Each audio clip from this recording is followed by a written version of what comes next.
بسم الله الرحمن الرحيم. الحمد لله الذي هدانا لهذا وما كنا لنهتدي لولا أن هدانا الله والصلاة والسلام على رسول الله صلى الله عليه وسلم. Wandugu zangu watukufu waislamu wa Chivere, Mtume Muhammad sallallahu alaihi wasallam akagamba laitimie eguna ni mwenye kuamrisha mtu kumsujudia mtu huu, wallahi mie eguni amrisha mvere kumsujudia mgosiwe. Hadithi hiyo ihokerwa ni Abu Daud na Hakim. Lakini pia Mtume sallallahu alaihi wasallam akagamba vino neva mvere analonga kauli kwa kumgamba mgosiwe sikuona kheri yoyose ni kwako, yani unambwa ni weye unaichochose kama ani weye kwangu, basi kwa kauli yake hiyo ihomola na kufucha amali zake zedi zose. Na hadithi hiyo nayo pia ihokerwa ni Ibnu Adim. Ndugu zangu waislamu, maswali yangu naika question mark kwa kipengele cha kwanza. Kwa sababu gani Mtume sallallahu alaihi wasallam agambire kuwa eguna na amri mia kwa amrisha binadamu amsujudie binadamu mnyawe, basi eguni amrisha mvere amsujudie mgosiwe? Iyo yachionyesha kuwa ni ukulu ama ni cheyo na nguvu za kiasi gani wagosi zetu wengigwe ni Allah subhanahu wa ta'ala.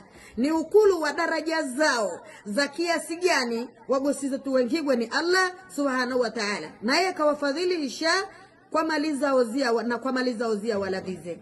Ndugu zangu waislamu, ikiwa Mwenyezi Mungu subhanahu wa ta'ala mtu huyo kamkuza kiasi hiyo na kamwinka daraja za kiasi hiyo, na mpaka nioya bula Mtume Muhammad sallallahu alaihi wasallam agambe guna na amri ya kuamrisha mtu amsujudie binadamu mnyawe, guni amrisha mvere amsujudie mgosiwe, uyo waungigwe wikale ufikirie, je chikala no chafikiria tasukudimanga, kwani uyo ni kiumbe wa aina gani?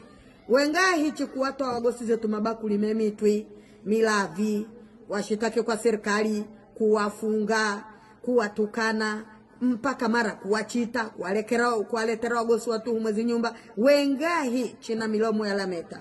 Ndugu watukufu wa Islamu, hakuna hatu wandu hukungu sole baada ya kupata ujumbe uno ni kuleta toba na kuya kwa Allah subhanahu wa ta'ala. Lakini pia katika mwe hadithi ya kaidi mbere uyo yose mwenye kulava kauli ya kumgamba mgosiwe huna kheri yoyose kwangu mie, huichochose wewe, kwani we wiyane kaulizo chizitogola zaidi wavere ya nafsi tubi ruddi ila Allah, uya kwa Allah subhanahu wa ta'ala. Uyo kafadhilishwa ni Allah, pawayo kahigwa ni Allah, humwingire weye male. Wandugu zangu wa Islamu, tambuani jaro chaishi ya dunia luvini akhira.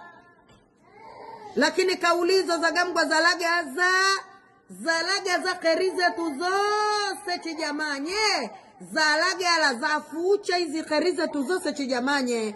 Ye mpaka dakika ino ndugu yangu Muislamu nakuza swali, mpaka dakika ino ni kulonga na weye kumgefa mara nyingahi mgosiwo, kumtukana mara nyingahi, kumtoa mara nyingahi, majibu no yapate kwako weye. Hakuna mvere uyoyose akugaluka na kheri mwenye kumuudhi mgosiwe na ulimi wake, wavere na chigalukane na tahadhari. Akhira ya chikaribisha na dunia ya chilaga. Dunia ya gamba bye bye na akhira no ya gamba welcome.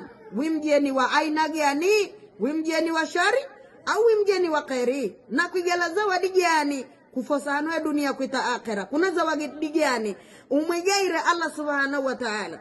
Lakini kabla unatukubirana na Mwenyezi Mungu uso kwa uso, kuna nyumba yake ya kutiarisha za ukunguka hishi. Je, nyumba hiyo kuitiarisha kwa namna gani?